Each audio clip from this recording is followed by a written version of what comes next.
plus on avance dans le temps et plus on cherche à simplifier nos logos. Et évidemment, ça en énerve plus d'un au point d'amener plusieurs manifestations chaque année. Bon, non, là j'invente peut-être un petit peu, mais du coup, je me suis demandé ce que pouvaient rendre ces 3 logos célèbres en mode réaliste. Et je pense que ça va être drôle. Eh bien salut tout le monde, c'est votre gars Clémo. Super content de vous retrouver, deuxième petit épisode de cette petite série où on s'est amusé comme ça à complexifier nos logos préférés. Donc j'avais fait un épisode 1 sur les logos de foot, je vous invite à aller le voir, il a bien marché d'ailleurs sur la chaîne et je m'étais dit qu'avec des vraies marques ça pouvait être stylé aussi. Mes petits big up à l'américain Dunty, voilà c'est lui qui a fait ce concept là aux States et on s'est inspiré, voilà il faut rendre les lettres de noblesse à Dunty. Pour ce concept là, on se retrouve avec le premier logo, c'est parti, qu'est-ce qu'on attend? Ok, donc on va commencer par chercher un petit oiseau, hein, de profil, de préférence. Voilà, lui il est bien, en plus il a du bide, parfait. Et je crois que d'ailleurs c'est un rouge-gorge, hein, si je me trompe pas. Et là bah tout simplement je vais essayer de récupérer le pelage, comme ça, du rouge-gorge pour mon oiseau bleu.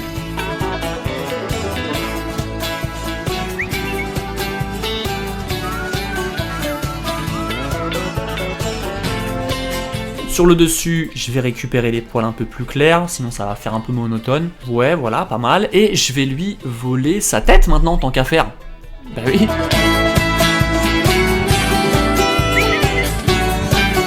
Voilà, comme ça. Alors, vous inquiétez pas, le bleu, on va le faire à la fin. Là, on se concentre sur la texture. Vous êtes pressé à chaque fois, doucement. Et bon, par contre, le bec, c'est un petit peu plus galère. Donc, je pense que le mieux, c'est de le dessiner. Voilà. Puis de mettre comme ça les reliefs à la main. Hop, je vais aller faire un petit carré blanc avec l'outil doigt que je vais pousser comme ça. Voilà, de gauche à droite et en bas. Ouais, c'est pas mal, hein, ça fait quand même plus ou moins réaliste. Bon, on est d'accord, la tête ça le fait pour l'instant, mais l'aile, derrière, ça le fait pas trop. Donc je pense qu'on peut récupérer, bah ouais, c'est le rouge-gorge, hein, toujours. Il va falloir la torsionner un peu, l'aile, mais tranquille.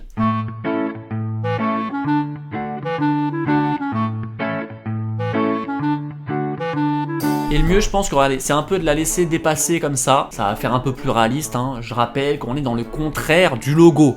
Et j'ai l'impression, quand même, pour être honnête, qu'il lui manque une petite aile à mon oiseau Twitter. Je vais voir, ouais, il a une petite aile de rouge-gorge, parce que là, voilà, je vais aller lui récupérer son aile aussi. Je suis en train de le raqueter, là, c'est terrible. Voilà, je la torsionne vite fait, et je pense que là, ça rend quand même un peu mieux. Donc, on rajoute quelques petits poils dessus, ça fait l'affaire. Bon, on est pas mal. Je vais peut-être lui faire dépasser quelques poils sur le caillou au pépère, parce que là, bon, c'est un peu lisse, hein.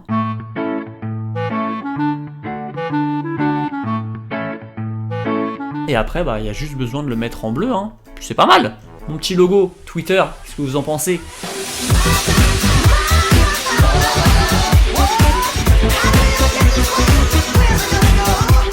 Voilà, il y a de l'idée. C'est vrai que voilà, il n'y a pas eu besoin de faire 10 000 allers-retours. On s'est positionné sur le rouge-gorge et on a fait que de lui prendre ces petits éléments. Bah, c'est vrai que l'oiseau Twitter, il peut lui ressembler un peu comme ça. Donc, ouais, moi je suis assez content de ce logo Twitter. On passe au deuxième. C'est parti. Alors Instagram, pourquoi je l'ai choisi? Parce que je me suis dit que j'avais bien envie de voir un vrai appareil photo face à nous, un vrai objectif. Et je me suis dit que de choper les couleurs du logo comme ça, en dégradé, bah ça peut s'apparenter à un petit coucher de soleil. Je sais pas si vous êtes d'accord avec moi, donc je vais hop comme ça là, récupérer avec la pipette les couleurs du logo Insta, donc ça rend bien. Et là, j'ai bien envie de me trouver un appareil photo un peu ancien. Donc c'est un peu galère, je vois qu'il n'y en a pas trop. Tiens, voilà, celui-là il est pas mal. Tac, je le mets en face de moi, je télécharge. Bon par contre celui-là c'est relou, il a pas d'objectif, celui-là il est tout noir. Bon ça après c'est pas hyper chiant, on va en trouver un sur internet. Du coup je vais me prendre celui-là je pense, il y a un petit reflet sympatoche. Et du coup je suis en train de me dire que c'est vrai que notre petit dégradé comme ça en fond il ferait bien coucher de soleil. Tu vois avec l'appareil photo, je suis un peu poétique je sais. Et dans l'idée voilà c'est à ça que j'avais pensé, rajouter un petit océan comme ça. Et je pense que ça peut passer tout seul, voilà si je mets un bon mode d'incrustation sur mon dégradé, bah voilà ça rend pas mal. Ouais, c'est pas mal, c'est un peu mélancolique, on aime bien. Bon par contre ces longues barres en fer là qui m'enquiquinent un petit peu, je vais devoir m'en débarrasser parce qu'on les a pas sur le logo d'Instagram. Bah ouais. Et vu que là j'estime, regardez, ne pas avoir assez de bois à côté pour les recouvrir, le mieux c'est d'aller chercher directement une texture en bois. Voilà, tac, comme ça, je la mets au-dessus et bon après on fait le petit découpage.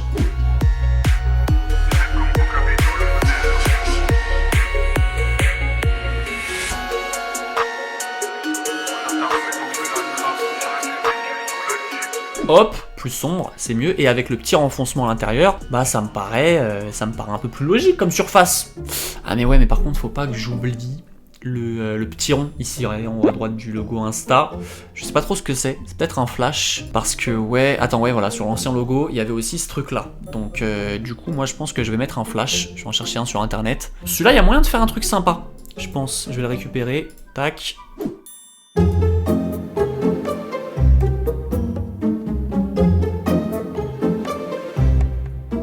Et on estime qu'en face de nous, du coup, enfin derrière nous, enfin en face de l'objectif quoi, il y ait une plage paradisiaque. Voilà, comme ça. Voilà, j'ai envie de vacances, je sais, je déprime comme ça sur Photoshop. D'ailleurs, je pars en vacances. Je pars à Zanzibar, mi-mai. Donc je tenais à voilà, vous raconter un peu ma vie, mais je vais vous envoyer comme ça des belles petites stories de ci, de là. N'hésitez pas à m'ajouter sur Instagram. Donc on revient au logo, et important les amis, au niveau de la lumière, le reflet qui est là, il est complètement incohérent avec ma scène. Bah oui, le reflet en dessous, ça correspond pas. Donc le mieux, c'est que je le duplique comme ça, de droite à gauche. Donc là, on est sur un truc symétrique. Hop, le dessus, c'est un petit peu haut. On va lui appuyer un peu sur la testasse. Et il me reste ce que je préfère, les ombres.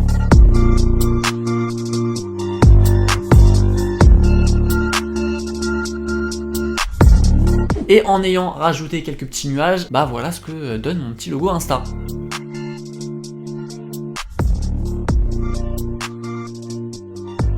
Dites-moi ce que vous pensez de mon petit logo Insta, on n'est pas sur un logo fond blanc et on respecte un peu moins les dimensions par rapport à Twitter. C'est vrai que là, c'est un peu plus abstrait, on peut un peu moins le reconnaître tout de suite, je pense, que le logo Twitter. Puis je vous conseille d'essayer ça à la maison parce que c'est un exercice vraiment intéressant. Et on passe au troisième logo. C'est parti. Alors Burger King, pas évident. Attention, Burger King, mais bon challenge. Bon, les deux pains, c'est plutôt facile à mettre en mode réaliste, mais ce qui va être compliqué, c'est déjà les lettres. Qu'est-ce que je fais comme ça en rouge, je sais pas trop.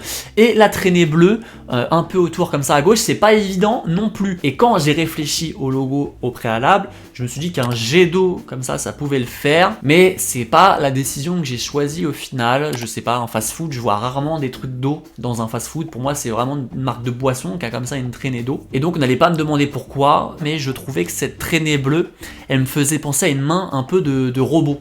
Voilà, un peu de Playmobil, comme ça, de Lego, de robots, voilà. En plus, ça me saoule parce que je viens de dire que le jet d'eau, comme ça faisait pas très fast-food, mais à côté de ça, je te dis que j'ai envie de mettre une main de robot sur mon logo de Burger King, pardon. Mais ouais, je trouvais ça marrant quand même de faire une main de robot qui attraperait par conséquent mon burger. Franchement, l'idée, elle est pas mal, elle est marrante. Et pour les lettres, je pense, après avoir réfléchi un petit peu, qu'on va le faire en mode ketchup. Ça me paraît pas mal, on va essayer de faire couler ça un peu partout. Ok, bon, les morceaux de pain, ça, voilà, c'est tranquille, au-dessus, en dessous. Je me fais deux petits ronds, voilà, pour faire le C bleu. Ok, on supprime ce truc-là. Ma petite main de robot, celle-là, ça me semble être une bonne main de robot. Je vais la placer, voir ce que ça donne. Là, on estime qu'on est plutôt bien placé, donc j'essaye quand même de la mettre avec l'articulation comme ça noire, ça rend bien, je trouve. Bon, il y a tout à faire encore. Et voilà, on part du principe où notre bras mécanique, il est en 3D. Donc comme ça, on vient créer un effet de profondeur.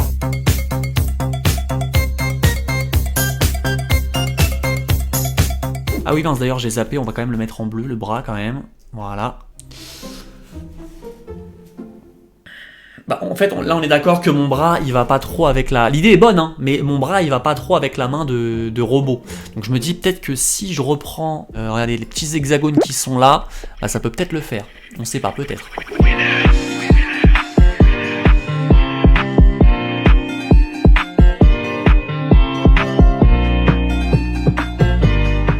En vrai j'aime bien, surtout la petite ombre comme ça que j'ai mise sur la droite, ça fait un peu la diff, ça rappelle la couleur un peu du bras. Et tant qu'à faire, voilà, je vais mettre d'autres ombres derrière le burger pour bien qu'on arrive à situer le burger par rapport à la main. Là c'est pas mal aussi en bas. Donc ça je le rappelle, donc ça c'est rien que de la logique pour se situer dans l'espace, mais plus le sujet est proche d'une surface, plus l'ombre va être nette. Donc si vous avez comme ça, comme mon burger, un sujet qui est proche à un moment donné et qui s'éloigne par la suite, bah il faut comme ça une ombre de moins en moins nette sur la fin, comme ça. Donc c'est pas évident. Je vais mettre les ombres aussi sur mon burger. Hop. Ok, bon, je suis plutôt satisfait pour le début. Je trouve que ça rend bien, enfin du moins on s'y croirait. Il me manque plus que les lettres maintenant. Hop, voilà, je les récupère comme ça, par le logo original, ça sera plus simple. Et pour l'effet ketchup, je vais pas mal bidouiller dans les styles de calque. Voilà, on arrive à ce résultat-là. Voilà, il ne me reste plus qu'à faire couler mon ketchup un peu partout sur mon pain. On va faire dégouliner tout ça. Et voilà ce que donne mon petit logo de Burger King en version réaliste. C'est parti.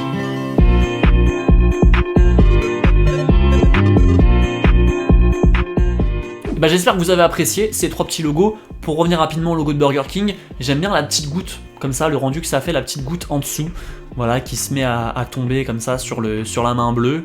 Dites-moi si l'idée était bonne ou si je suis complètement parti en vrille sur ce logo de BK. Moi, je trouve ça mieux que d'avoir fait une traînée d'eau, on prend un peu plus de risques. Je sais pas si, en vous donnant ce logo de Burger King, vous auriez fait un truc dans le même genre avec le bras comme ça. En tout cas, dites-moi aussi les logos que je pourrais refaire comme ça en version complexifiée. Si ça vous plaît, je refais un épisode 3, etc.